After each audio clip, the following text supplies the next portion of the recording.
Hey everyone, I hope you're well. I'm going to be reacting to this GameSpot article because they've just released some early details about season 12 that I guess press got access to. So we're going to take a little look at it. They're going to be talking about some balance changes, including a season 12 crypto buff. So let's see exactly what's going to be happening here. There's a link in the description if you want to check out this yourself. So we're going to start off with crypto. At a preview event for Season 12, Apex Legends Live balance designer John Larson detailed what players can expect regarding the buff to crypto. With a versatile drone and powerful ultimate, crypto has never been weak per se. The goal of these changes is to make crypto more active. Up until this point, crypto gameplay lives in one of two places, in or out of drone mode. These changes make that less binary and have more options for skill expression that stays on brand for the surveillance expert of the Outlands. So, starting in Season 12, Crypto will be able to manually control his drone hack, as he always has, or toss it out in a straight line. When tossed, hack will fly in the direction thrown, ultimately stopping after a set distance and scanning any enemies that are caught in its view. So it's kind of like a mirage decoy by the sounds of it. It's basically a slower, less comprehensive bloodhound scan. That's pretty cool. That is pretty cool. If in range of a wall, object, or ceiling, Crypto can toss hack at it and have his drone latch onto the surface as a stationary webcam. That's really cool. That's really cool. I like that. Nice. Crypto definitely needed some ability to use his abilities without having to be in his drone. This sounds really interesting. These adjustments address the most prominent issue of Crypto's kit, in that while he's using his drone, he's ill-equipped for assisting his allies on the front lines with an aggressive push.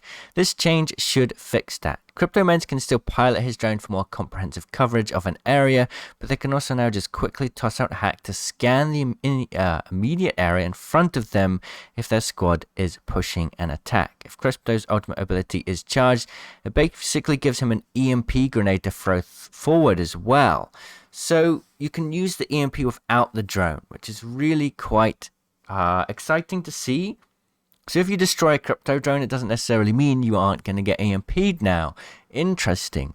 We're cognizant of strengths in the right hands and still believe that manually piloting the drone is crypto's primary source of intel. We've had a ton of HUD improvements so that he isn't sacrificing any game crucial information while in drone mode. Pretty interesting to see.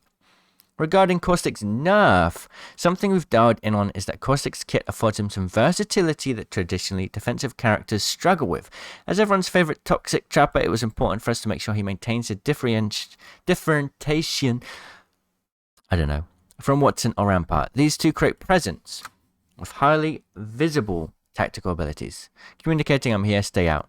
Caustic's a little bit more devious. Yeah, I mean, Caustic has such a high pick rate, especially in ALGS right now, in high level play. So let's see what happens.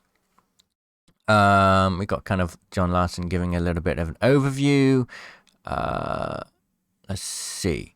Season 12 is changing Caustic's traps so that no longer invincible upon activation, teams can now shoot and destroy an activated trap, which should help. Okay. So when the gas is leaking out, it's invincible, but now you can destroy it.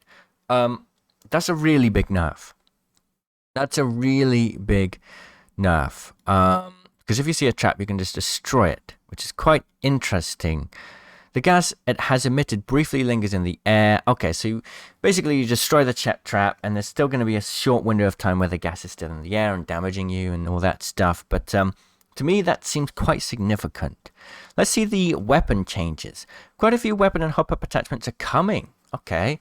The obvious out of the way. There are no new weapons. Yeah, that makes sense. We kind of know that it's hard to balance the weapon meta. I'm not even mad, to be honest. There's so many other things coming this season, so that's cool. Terms of care packages, the alternator is rotating out and returning to ground loot. This is really good, and no more disruptor ammo. The alternator is like the best gun in the game in some ways because it bridges the gap between high tier loot and low tier loot. It is the best thing to land on, and I really missed it. Without it in the ground loot, it's been hard. It really has. And the vault will be into care packages. That's interesting. Not only the only firearm leaving the ground loot, the flatline and longbow are being placed into replicators. You won't be able to find either gun on the ground. You only be able to use them by collecting materials or crafting them. Okay, that's interesting. This does a couple of things for us. The first thing is it improves the consistency at which you can run with these two weapons. Okay, so you can always get the flatline and longbow. Interesting choices. It gives a bit of more breathing room for loot. Interesting. It can actually target weapons you're looking for. I wonder if that will change over time, or if it will always be those two weapons. That would be very strange. Hopup attachments. Hammer points are back. Ooh, okay. Now attached to the RE45 and the P2020 in Mozambique. It's absolutely terrifying.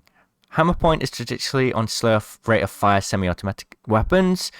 Curious to see how it changes the RE45. That could make it really strong.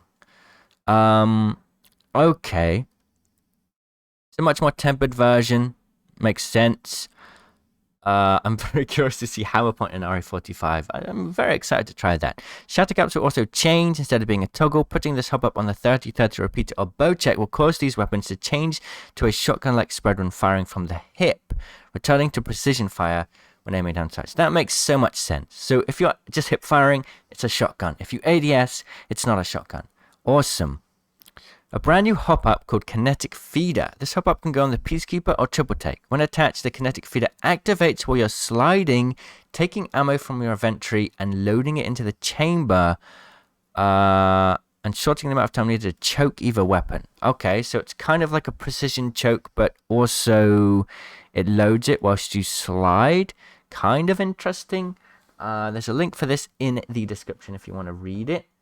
That seems to be all there is for Apex Legends on PC and console, but there is a little bit of news for Apex Legends Mobile as well. We're getting a soft launch very soon. It says calling all legends in Argentina, Colombia, Mexico, Peru, blah, blah, blah, all these countries on screen now. The soft launch for Apex Legends Mobile is coming. Now, we don't know exactly when, but you need to sign up. There's a link in the description for this, and I'll be posting on my brand new Apex Legends Mobile account when the soft launch goes live. So we're going to be posting a bunch of gameplay, tips, all that stuff. Think of this channel, but for mobile. It's happening. Really exciting. Apex Mobile is going to be its own separate game with its own sort of updates and sort of release schedule. For example, what you're seeing in the background now is Apex Legends TDM mode, a mode that's only on mobile and may come to other versions of Apex, but it shows you that they have kind of a different process for mobile. We're going to see third-person mode, solos, and who knows what else. It's really exciting just to see the world of Apex expand, and I'm super excited for it personally, so make sure to sub to that channel. What do you think of the new Hopup, the new meta changes? Let me know, and I see you all in the comments. Cheerio.